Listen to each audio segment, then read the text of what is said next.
দ্রুত যান না, একটু জলদি করুন প্লিজ।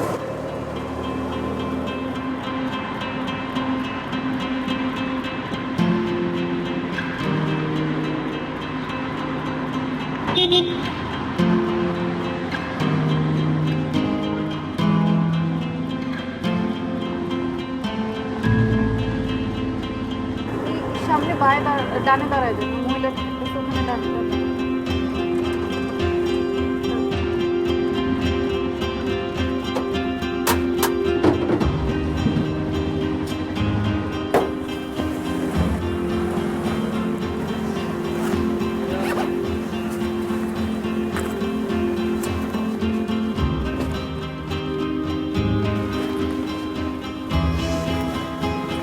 তাড়াহুড়ো করে তো পার্সটা মনে হয় রেখে এসেছি।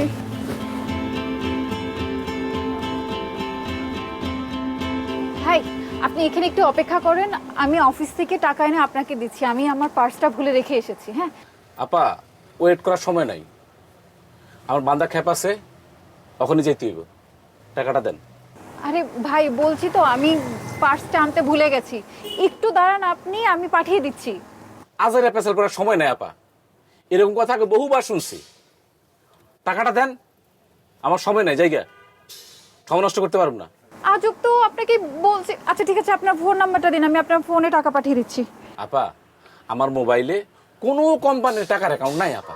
তাহলে তো ভাই আর কিছু করার নাই, আপনি এখানে একটু বসেন, আমি ইন্টারভিউটা দিই। আমার ইন্টারভিউর সময় শেষ হয়ে যাচ্ছে ভাই, আপনি বসেন। আপা খারান, আমি তো টাকা ছাড়া আপনার এক পাও যাকে দেব না। দেখেন ভাই, আমার না অনেক সমস্যা, আমার টাকাটা আমি বলতেছি, আমি পার্সটা আনি না, আমি আপনাকে পাঠাচ্ছি, আমি অফিসে যাই। আপা, আপনার সমস্যা দেখার সময় আমার নাই, আপনি টাকাটা দেন, আমি যাই। আচ্ছা কি, আপনি দাঁড়ান, দেখছি।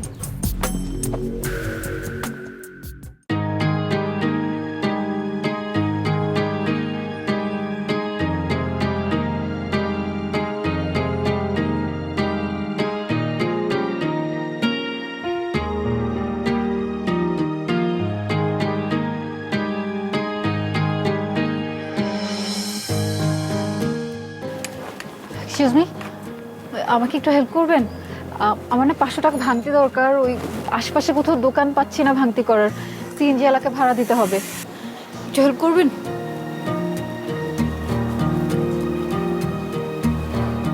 এইখান থেকে নিয়ে নিন। হ্যাঁ, মানি ব্যাগে আছে, নিয়ে নিন।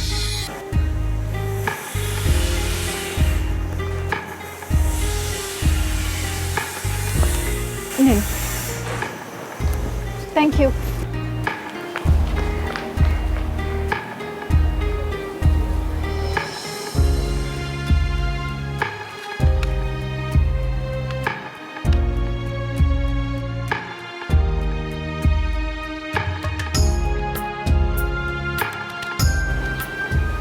না, তাও দিবেন।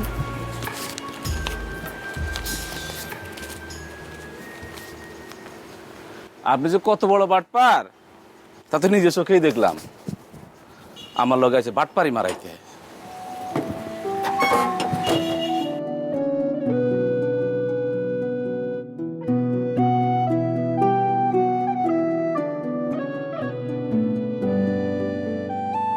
ছি ছি, একজন অন্ধ লোকের কাছ থেকে চুরি করলাম? হ্যাঁ, এটা অবশ্যই একটা চুরি। মিথ্যা কথা বলে টাকা নিয়েছি তো চুরি হবে না এটা? আমি তো ওনার কাছ থেকে টাকাটা চাইলেও পারতাম, ওনাকে দেখে অমন লোকই মনে হয়েছে যে টাকা চাইলে তিনি আমাকে দিতেন। তাহলে কেন কাজটা করতে গেলাম আমি? ওই ছেলেটাকে আমি কই পাই? যদি খুঁজে না পাই তাহলে টাকাটা ফেরত দেবো কিভাবে?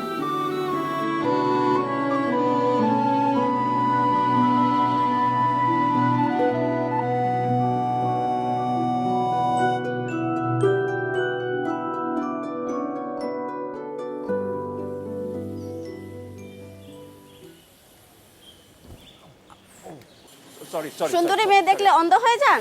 অন্ধ হওয়ার বান করেন না? না মানে সরি। এরপর কারোর সাথে ধাক্কা লাগার আগে বুঝে শুনে ধাক্কা দিবেন, ঠিক আছে? আপনাদের মতন ছেলেদেরকে চড় মারা উচিত। চোখ থাকতে আপনাদের অন্ধ না, মাথা ঠিক থাকে না, না তাই না? দাঁড়ান, আপনি নিজেকে কি মনে করেন? নিজে তো মোবাইলের দিকে তাকিয়ে হাঁটছেন, তখন কারোর সাথে ধাক্কা লাগছে, সেটা আপনার দোষ হচ্ছে না। উনি তো আসলেই অন্ধ, কিন্তু আপনি কি, আপনি নিজে দেখেননি সে একটা ছুরি হাতে হাঁটছে? কেউ অ্যাক্টিং করে এগুলো নিয়ে? আগে নিজে ঠিক হন, তারপর মানুষকে আপনি জ্ঞান দিবেন। আচ্ছা আপু, সরি।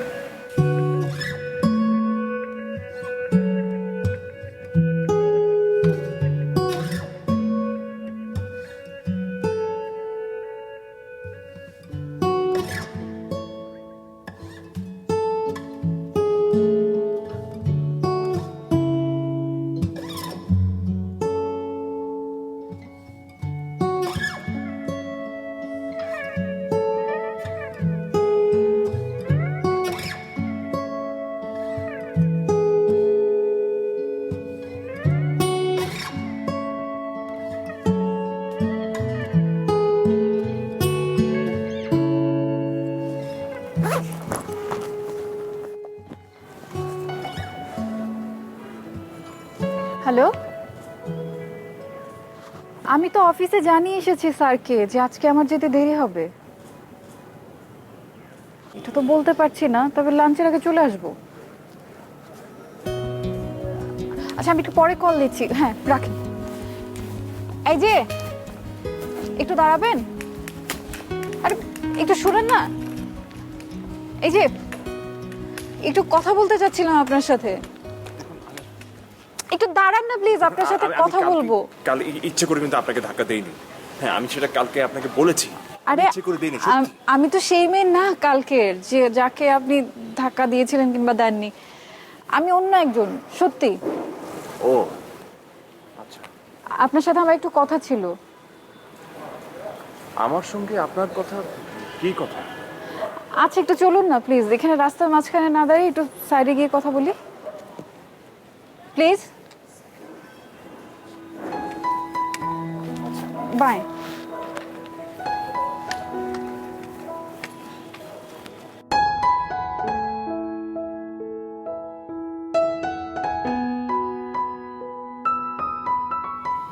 আপনি কি মনে করেছিলেন আমি কালকে সেই মেয়েটা যে আপনাকে ঝাড়ি দিচ্ছিল, আপনার সাথে ঝগড়া করছিল? না, আমি সেটা মনে করিনি। তাহলে আপনি পালাচ্ছিলেন কেন? আমি যদি জানতাম আপনি গতকালের সেই মেয়ে, আমি তাহলে পালাতাম। আপনি জেনেই পালাচ্ছিলাম। মানে কি, আপনি আমাকে চেনেন? বলুন তো আমি কি? আপনি গতকাল আমার জন্য ওই মেয়েটার সঙ্গে ঝগড়া করেছেন। তাহলে তো আপনার কাছ থেকে আমি একটা ধন্যবাদ পেতেই পারি, আর সেটা না দিয়ে আপনি পালাচ্ছিলেন। কিন্তু আপনি তো আমার কাছ থেকে ধন্যবাদ পাওয়ার জন্য আমাকে আটকাননি। তাহলে কি জন্য আটকেছিলাম? ঋণ পরিশোধ করার জন্য। আপনি কি করে জানলেন? আর আপনি বুঝতেও বা পারলেন কিভাবে যে আমি ওই দিনের ওই মেয়েটা? অন্ধ বলেই বুঝতে পারি।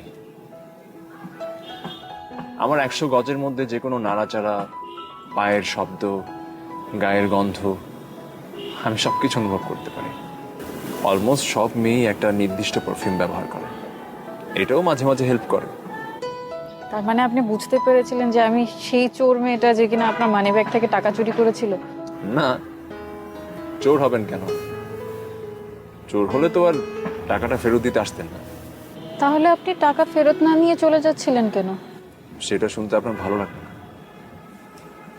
শুধু আপনার না, কারোই ভালো লাগবে না। সমস্যা নেই, আপনি বলুন, আমি শুনছি। অন্ধ বলে আমাদের জন্য আপনাদের মন একদম নরম কাদা কাদা হয়ে যায়। আমাদের জন্য আপনারা সবসময় কিছু না কিছু করতে অস্থির হয়ে ওঠেন।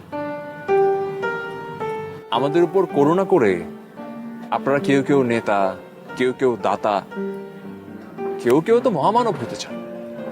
তিল পরিমাণ ভালোবাসাটুকু আমাদের জন্য আপনাদের থাকে না। অসহ্য অসহ্য হয়ে গেছে আমি এসব দেখতে দেখতে, আর নিতে পারি না এসব। তার মানে আপনি আমাকে করুণা করে প্রতিশোধ নিতে চাচ্ছেন? অনেকটাই তাই। ঠিক আছে, তাহলে আমি আপনাকে আর আপনার টাকা ফেরত দিচ্ছি না। তবে আপনাকে একটা কথা বলি, শুনুন। আপনি তো চোখে দেখেন না, চোখে দেখলে এসব কথা আমাকে বলতেন না, কারণ আমার অর্ধেক মুখ এসিডে পুড়ে গেছে। এসিডে পোড়া মুখ ঢাকার জন্য আমাকে ওড়না দিয়ে অর্ধেক মুখটা ঢেকে রাখতে হয়, কখনো কখনো পুরো মুখটাই ঢেকে রাখি। এই জন্য আমাকে অনেক টিটকারিও শুনতে হয়। যেমন কেউ কেউ বলে আমি জঙ্গি, কেউ কেউ বলে আমি ধর্মান্ধ, আবার কেউ কেউ বলে আমি প্রতিক্রিয়াশীল। আমিও আপনার মতো সমাজে করুণা নিয়ে বেঁচে আছি। আর আমার মতো এসিড দগ্ধ নারীদের চেহারা দেখে সবার প্রথমে সবার একটা চিন্তাই মাথায় আসে, আহা মেয়েটার জীবনে কি হবে। ওই দিন ওই এনজিওতে চাকরিটা না পেলে আমাকে হয়তো সুইসাইড করতে হতো, কারণ আমার আর কিছু করাই ছিল না। আচ্ছা, অনেক কথা বলে ফেলেছি আপনাকে, আমি অফিসে যাই, আমার দেরি হয়ে যাচ্ছে। ভালো থাকবেন। চলে যাচ্ছে? যাওয়ার আগে টাকাটা ফেরত দিয়ে যান। আপনার জন্য এখন শুধু ভালোবাসায় থাকতে পারে, কোনো করুণা না।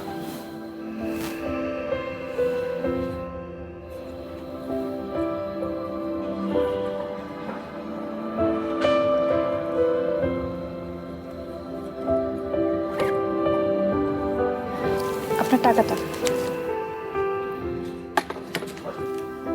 আপনার ছড়ি।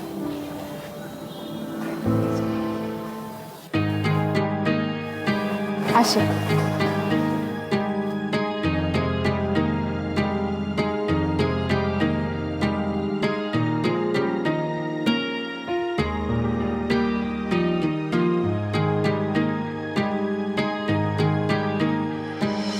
সূর্য যেমন চাঁদকে সাজায় আলোর গয়না দিয়ে,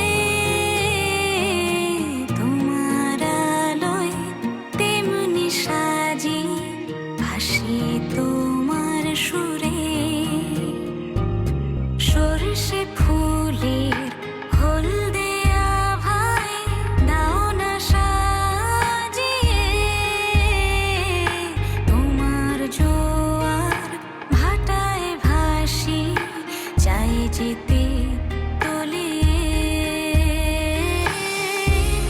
মুক্ত যেমন ঝিনুক বুকে লুকিয়ে থাকে অপার সুখে, তেমনি আমি তোমার ভেতর গুটিয়ে যেতে চাই। আমি তোমার হতে চাই, শুধু তোমার হতে চাই। আমি তোমার হতে। বারবার না করলে তো হবে না, তোমাকে শুনতে হবে আমার কথা, আমার অতীত জানতে হবে। যে অতীতটা কষ্টের, বেদনার, সেটা শুনে তো কোনো কষ্ট বাড়ানোর মানে হয় না। কি দরকার আছে সে অতীতকে টেনে আনার বলো? আমি বললে হয়তো তুমি বুঝতে পারবে কি দরকার। ঠিক আছে, আমার জন্য কিন্তু না, তোমার নিজের জন্যই তুমি বলে যাও। আমি আমার পুরো পরিবার সহ গ্রামেই ছিলাম। সেখানে ফরিদ নামে একটা ছেলের সাথে আমার অনেক দিন ধরে সম্পর্ক ছিল।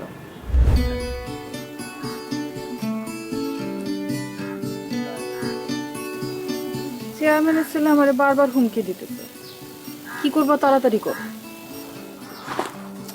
মানে কি তোমার বাবারে বলছো? বাবারে তো বলছে। উনি কি বললেন? বাবা আর কি বলবে, বাবা রাজি আছে, কিন্তু নিয়ম মতো বিয়ের প্রস্তাবটা তোমার বাবারে আমার বাবার কাছে নিয়ে আসতে হবে। শোনো, টেনশন করার কিচ্ছু নাই, আমি আজকেই আমার বাবারে তোমাদের বাড়িতে পাঠাইতেছি বিয়ার প্রস্তাব নিয়ে। এবার একটু হাসো।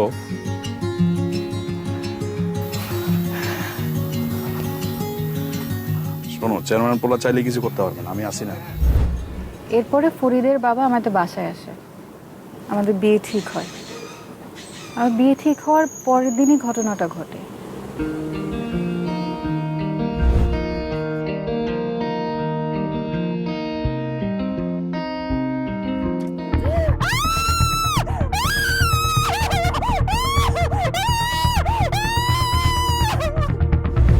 সেদিন চেয়ারম্যানের ছেলে বিয়ে পরীক্ষা ছিল।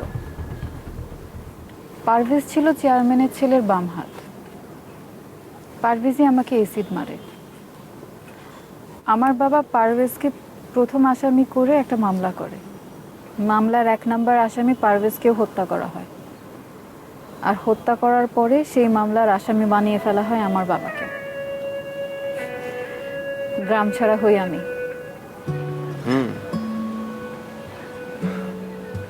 এটাই এখন আমাদের গ্রামের খুবই কমন একটা ছবি। আমাদের বিয়ে ভেঙে গেল। ফরিদের বাবা মা চায়নি আমাদের বিয়ে হোক, কিন্তু আমার এসিডে পুড়ে যাওয়া গাল থেকে যে কষ্টটা হচ্ছিল, যে জ্বালা পোড়া হচ্ছিল, তার থেকে বেশি কষ্ট পেয়েছি আমি ফরিদের আচরণে। একটা সত্যি কথা বলবে টুসি? তোমার সাথে কখনো মিথ্যা কথা বলবো না, প্রমিস।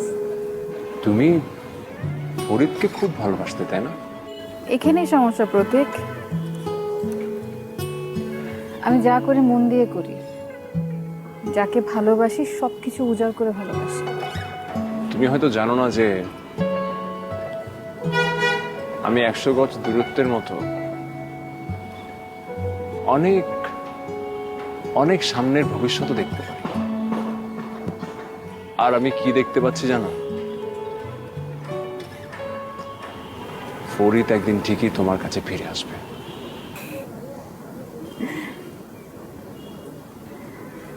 তোমাকে আমার জীবনে পাওয়ার পর থেকে ফরিদের প্রয়োজনীয়তা আমি একেবারেই অনুভব করি না। তাই? হ্যাঁ। আচ্ছা, তুমি না আজকে বলেছিলে আমাকে কি সারপ্রাইজ দেবে? ও হ্যাঁ, চলো এসো। কোথায় যাব? আরে এসো না, সেটাই তো সারপ্রাইজ। এসো এসো।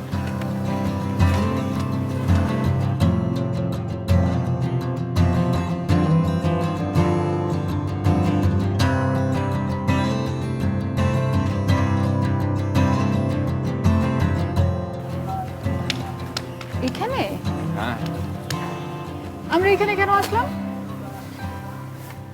তোমাকে প্লাস্টিক সার্জন ডক্টর ক্লায়েন্টের কথা বলেছিলাম না? হ্যাঁ। উনি এখন দেশে আসছেন, বেশি দিন থাকবেন না। তোমার অ্যাপয়েন্টমেন্ট নিয়েছি, দেখাবো। না, আমি ভেতরে যাব না। কেন যাবে না কেন? কথা ছিল তুমি আর আমি একসাথে একই দিনে ডাক্তার দেখাবো। তুমি চোখের ডাক্তার দেখাবে, আমি প্লাস্টিক সার্জন। কিন্তু না, আমি যাব না। আহা, আমি তো আমার কথার বরখেলাপ করছি না। আমরা তোমাকে ডক্টর ক্লায়েন্টকে দেখিয়েই এরপর তোমাকে নিয়ে আমি আমার চোখের ডাক্তার দেখাবো, ঠিক আছে? ঠিক আছে, চলো তাহলে। মিস্টার প্রতীক, ডক্টর ক্লায়েন্ট আপনার ফাইলটা দেখেছেন, সব কিছু ঠিকঠাক। আপনার প্রস্তুতি থাকলে যে কোনো দিন আপনার রোগীকে হাসপাতালে ভর্তি করতে পারেন।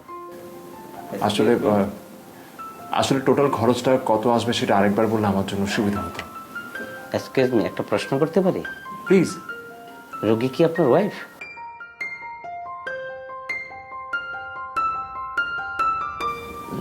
না মানে, কেন বলুন তো? না মানে, এই চিকিৎসায় টোটাল প্যাকেজ খরচ 12 থেকে 14 লাখ টাকা লাগতে পারে। তবে আপনি একটা সুবিধা নিতে পারেন, আপনি যদি একটা অ্যাপ্লিকেশন করেন প্রতিবন্ধী কোঠায়, তাহলে আপনি হয়তো বেশ কিছু টাকা ছাড় পেতে পারেন। দেখুন, আমার হাতে যদি কোনো অপশন থাকতো না, আমি আপনার এই কথার জন্য আপনাদের হসপিটাল ছেড়ে অন্য হসপিটালে গিয়ে আমি এই অপারেশনটা করাতাম। আমি অন্ধ সেটা ঠিক, কিন্তু আমি নিজেকে প্রতিবন্ধী মনে করি না। সো এই ধরনের কোনো কোনো কোটার কোনো সুবিধা আমি নিব না। Sorry, I am extremely sorry sir. কাল ব্যাংক বন্ধ, আমি রবিবারে সম্পূর্ণ টাকা আপনাদের অ্যাকাউন্টে ডিপোজিট করে দেব। আপনি চাইলে কিছু টাকা জমা দিয়েও যে কোনো সময় রোগীকে ভর্তি করাতে পারেন। না, সেটা আমি চাচ্ছি না। ব্যাংকে আমার কিছু ফর্মালিটিস আছে। ও আচ্ছা, তাহলে ঠিক আছে। Thank you so much.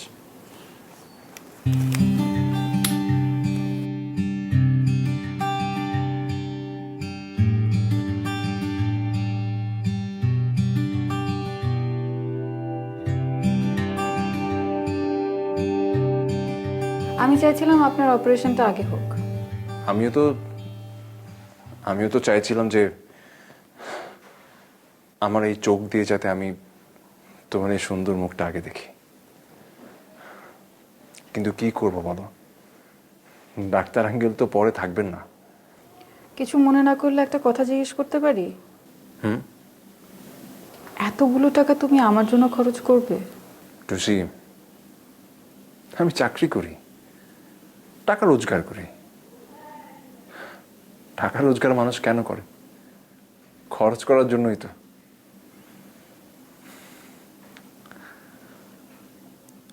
একটা অনুরোধ করি তোমাকে, কি সেটা? আর কখনো এই ধরনের প্রশ্ন করো না আমাকে, হ্যাঁ? ভালো লাগে না আমার। ঠিক আছে, আর করব না। তবে আমি কিন্তু তোমার চোখের টেস্ট রিপোর্টটা দেখা না পর্যন্ত অপারেশন টেবিলে যাব না। আচ্ছা আচ্ছা আচ্ছা, কেউ যেন এসছে, আমি পরে কথা বলছি। বাই।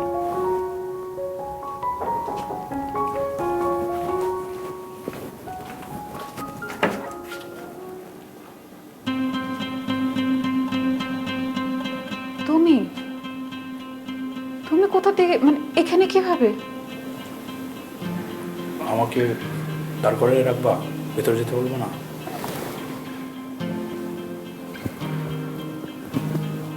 কিন্তু এতদিন পরে তুমি কেন এসেছো? আমি তোমাকে নিয়ে যেতে আসছি। কোথায় নিয়ে যেতে আসছো? প্রথমে কাজী অফিসে, আমরা দুজন বিয়ে করব, দেন আমার বাসায়। বিয়ে? তুমি আমারও বিয়ে করবা? তোমার বাবা মা? আরে বাবা মা তো আমার সাথে থাকে না, আমি ঢাকায় একাই থাকি, একটা দোকান দিয়েছি। এতদিন পরে আসছো তুমি? আচ্ছা, তুমি কি আমাকে কোনো সুযোগ দিছো বলো? আমি কত খুঁজছি তোমাকে, প্রতিদিন তোমার নাম্বারে আমি কল দিয়েছি, নাম্বার বন্ধ পাচ্ছি শুধু। আচ্ছা যাই হোক, এগুলো এখন আমি শুনতে চাই না। বিয়ে এখন আমাকে দিয়ে তোমার সাথে হবে না, সম্ভব না। টুসিব, তুমি আমাকে আমার এই অবস্থায় বিয়ে করতে চাও? হ্যাঁ আমি করব, বিশ্বাস করো, আমি সত্যি করে বলছি, এই অবস্থায় তোমাকে বিয়ে করব। কিন্তু এটা তো সম্ভব না। কেন সম্ভব না? তুমি কি বিয়ে করে ফেলছো? আমি বিয়ে করতে কি করি না সেটা তো আমার বিষয়, সেটা আমি তোমারে কেন জানাবো? আমি বিয়ে করি নাই। তাহলে তো কোনো সমস্যাই নেই। অবশ্যই সমস্যা আছে। হঠাৎ করে তুমি এতদিন পরে আসছো, আমার হঠাৎ করে বলবা বিয়ে করতে, আর আমি ঢ্যাং ঢ্যাং করে রাজি হয়ে যাব? ব্যাপারটা আমার বুঝতে হবে তো, আমাকে একটু ভাববার সময় দাও। আচ্ছা ঠিক আছে, তুমি ভাবো, যত খুশি ভাবো, সারা রাত ভাবো, আমি কালকে এসে তোমাকে নিয়ে যাব। না না না, কালকে তো নাই, কালকে পরশু, তারপরে কয়েকদিনও না। আমার একটা অপারেশন হবে, তারপর ভাববো। অপারেশন? কিসের অপারেশন? আমার মুখের প্লাস্টিক সার্জারি। আরে এত বড় খবর তুমি আগে দিবা না আমাকে? তোমার আমি কেন খবর দেব? আচ্ছা তোমার বাসায় প্রথম আসলাম, একটু বসতে বলবো না, মানে চা খেতে বলবো না? বসো।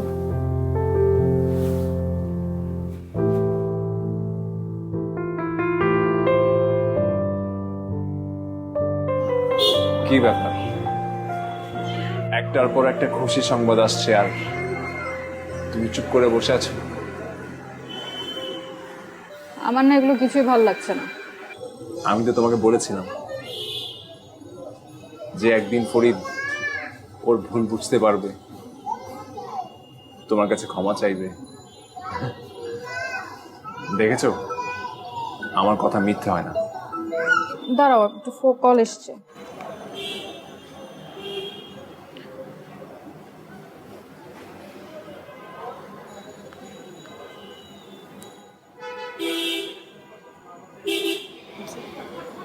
আমার না ব্যালেন্স শেষ হয়ে গেছে, আমি তোমার ফোনটা একটু ব্যবহার করতে পারি? হ্যাঁ হ্যাঁ, কোনো প্রবলেম নাই, পাসওয়ার্ড নেই।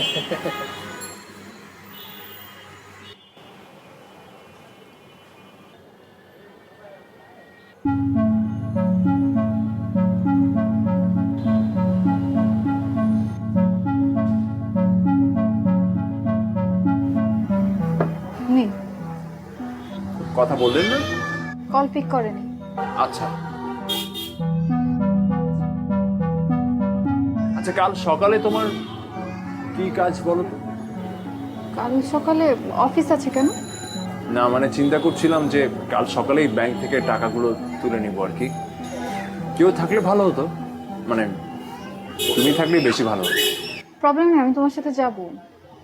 তোমার সাথে কাজ শেষ করে আমি অফিসে যাব। থ্যাঙ্কস।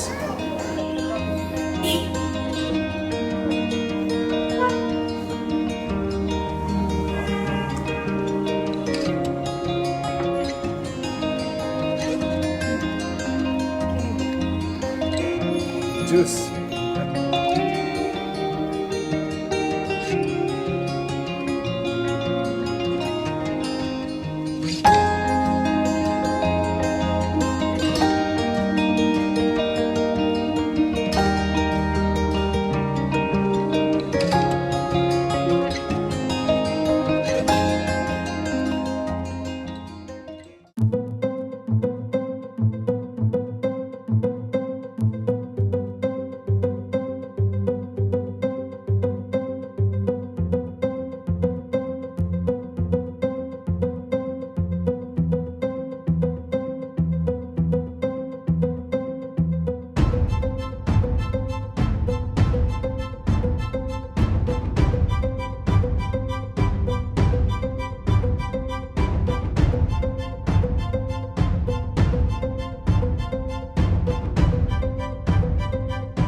খারাপ করে বসে আছো? তুমি না শক্ত মনের মানুষ, তুমি এভাবে মন খারাপ করে বসে থাকলে হবে?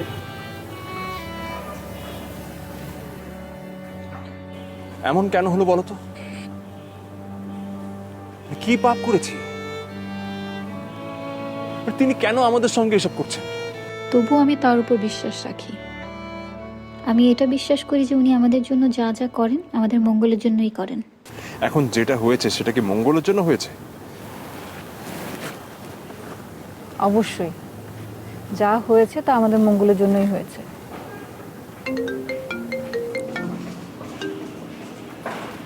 হ্যালো, হ্যাঁ,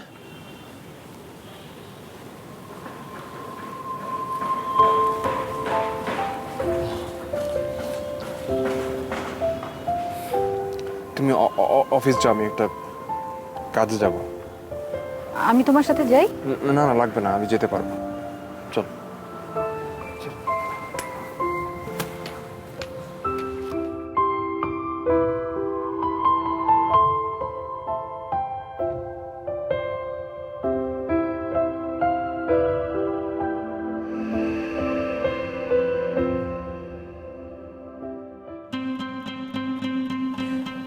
আপনি আপনি ফোনে আমাকে কি বলেছেন? শোনেন, ফোনে আপনারা কি বলছি না বলছি এগুলো ভুলে যান। Past is past. আমি টুসিরে না করে দিচ্ছি। এই পরিস্থিতিতে ওকে বিয়ে করা আমার পক্ষে সম্ভব না। আমি তো আপনাকে বলেছি টুসির অপারেশনের সব দায় দায়িত্ব আমার। আমি যে করেই হোক ওর অপারেশন করাবো। শোনেন, একবার আপনার কথা শুনে আমি ভুল করছি, এই ভুলটা না আমি বারবার করতে চাই না। আপনি টুসির সাথে যে বিয়ে ডেটটা ঠিক করেছেন সেই ডেটে বিয়ে করবেন প্লিজ। আপনাদের বিয়ের 1 মাসের মধ্যে আমি টুসির অপারেশনের সব ব্যবস্থা করব, আমি কথা দিচ্ছি। দেখেন, আমি না অন্ধ না, আমি চোখে দেখতে পাই। আপনি তাকে বিয়ে করতে পারেন কারণ আপনি অন্ধ, আমি পারি না। আপনি এসব কি বলছেন? আপনি না টুসিকে ভালোবাসেন?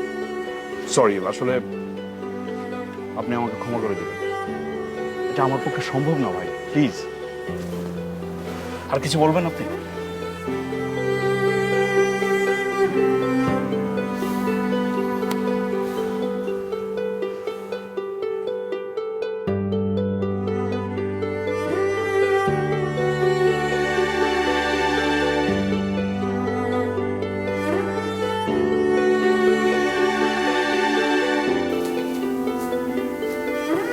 কি করছো?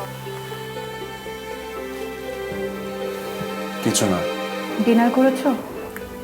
না, এখনো করিনি। কেন? খেতে ইচ্ছে করছিল না। খেয়ে ঘুমিয়ে পড়ো, শরীর খারাপ করবে। আচ্ছা, তোমাকে একটা কথা বলার জন্য ফোন করেছিলাম। বলো। আজকে রাতটাই আমি এই বাসায় থাকবো, তারপর চলে যাব। মানে এরপর কোথায় যাবে? কোথায় যাব সেটা এখনো ঠিক করিনি, সারা রাত ভাববো। যাই হোক, তুমি কিছু খেয়ে ঘুমিয়ে পড়ো। টুসি, আমার একটা কথা শোনো। রাখি।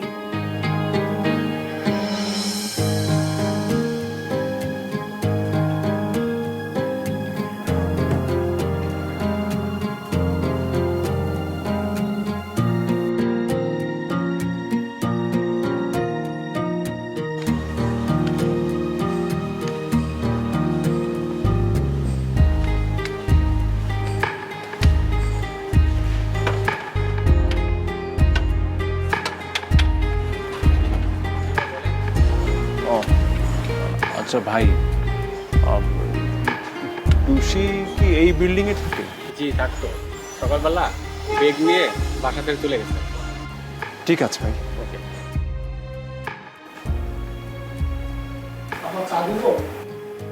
লাগবে না।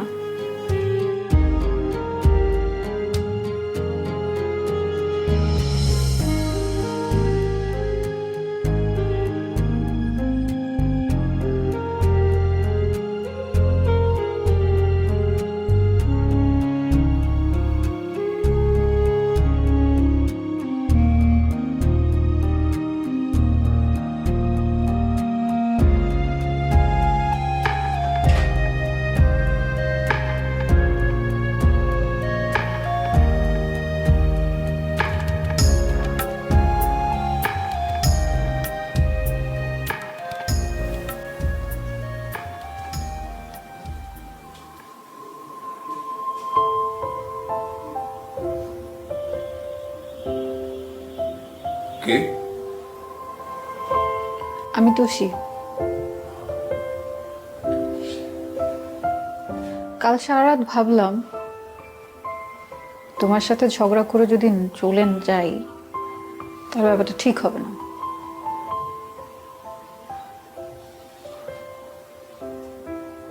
সেটা তো তুমি পারবে না। ঝগড়া করতে দুইটা পক্ষ লাগে,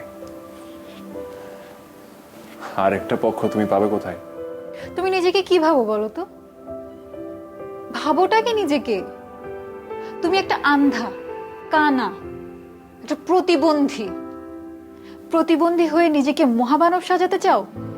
টুসি, টুসি তুমি একটু শান্ত। কেন শান্ত হব আমি? কেন আমাকে কেন শান্ত হতে হবে?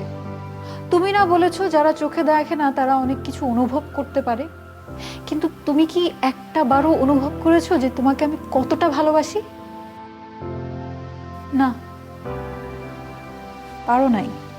সেদিন রাতে যখন ফরিদ আমার বাসায় এসেছিল আমি সারা রাত ঘুমাতে পারিনি। সারা রাত আমার সব স্মৃতি হাতড়ে আমি কোথাও ফরিদকে খুঁজে পাইনি। আচ্ছা, শুধু তুমি। তোমাকে যে আমি কতটা ভালোবেসে ফেলেছি সেটা আমি বুঝতে পেরেছি সেদিন, যেদিন হসপিটালে তোমার চোখের রিপোর্টটা আনতে গিয়েছিলাম। প্রতীক সাহেব এই রিপোর্টটা আপনার কাছে কয়েকটা দিন গোপন রাখতে বলছিলেন। সেটা তো আমি ফ্রন্ট ডেস্কে আলাপ করেই বুঝেছি, কিন্তু রিপোর্টে আসলে কি এসেছে প্লিজ বলবেন আমাকে? প্রতীক সাহেব দীর্ঘদিন ধরে জটিল গ্লুকোমা রোগে ভুগছিলেন। এই রোগে উনি চিরতরে অন্ধ হয়ে গেছেন। উনি আর কোনদিন চোখে দেখতে পারবেন না। সেদিন আমি নিশ্চিত হলাম তোমাকে আমি কতটা ভালোবাসি।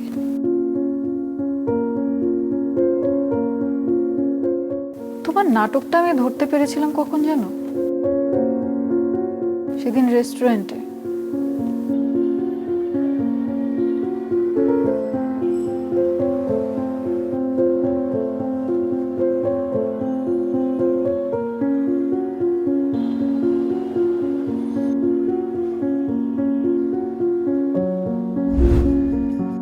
সন্দেহটা তখনই হয় তোমার রিপোর্টটা দেখে আমি ডিসিশন নিই যে আমি প্লাস্টিক সার্জারি আর করবো না।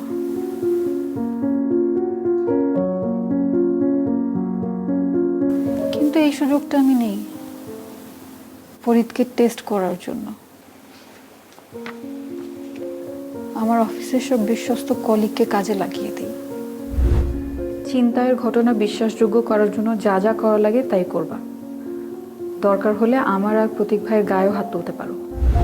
আমার অপারেশন বন্ধ হওয়ার পর ফরিদের আসল চেহারাটা দেখা গেল, আর বাকিটা তো দেখতে পেলাম তোমার আর ফরিদের সে আলাপের সময়টা। সরি ভাই, আসলে এটা আমার পক্ষে সম্ভব না। কেন বুঝতে পারছেন না আপনি? আমার কি বিশ্বাস জানেন? আপনি নিজেও যদি চোখে দেখতে পাইতেন না, আপনিও টুসির বিয়ে করতেন না।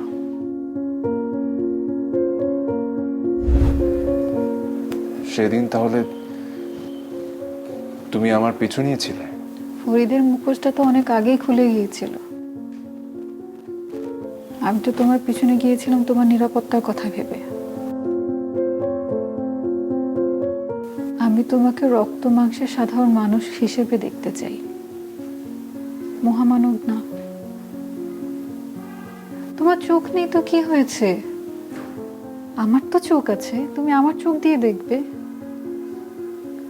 আমার মুখটা পোড়া, তাতে কি হয়েছে?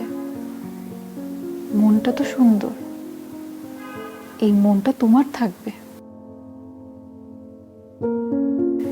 কি ব্যাপার প্রতীক, তুমি কোনো কথা বলছো না কেন?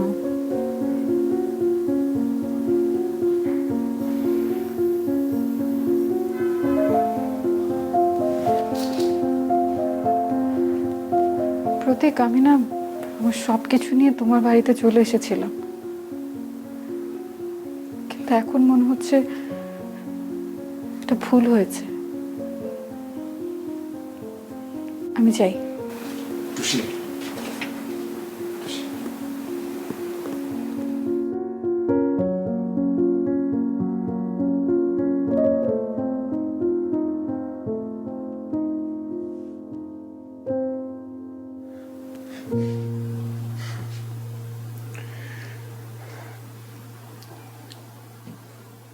তুমি যেদিন আমার হয়ে একটা মেয়ের সঙ্গে ঝগড়া করেছিলে না,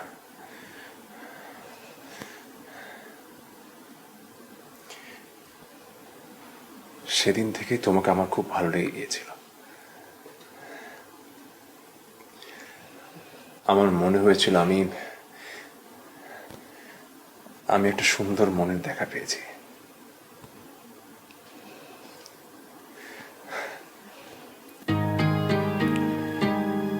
এরপর তোমার সাথে মিশতে মিশতে তোমাকে সত্যি অনেক ভালো লেগে গিয়েছিল আমার।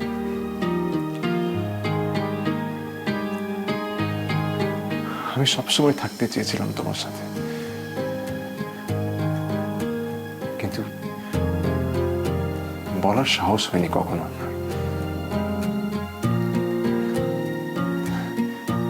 তুমি আজকে আমাকে সেই সাহসটা দিয়েছো।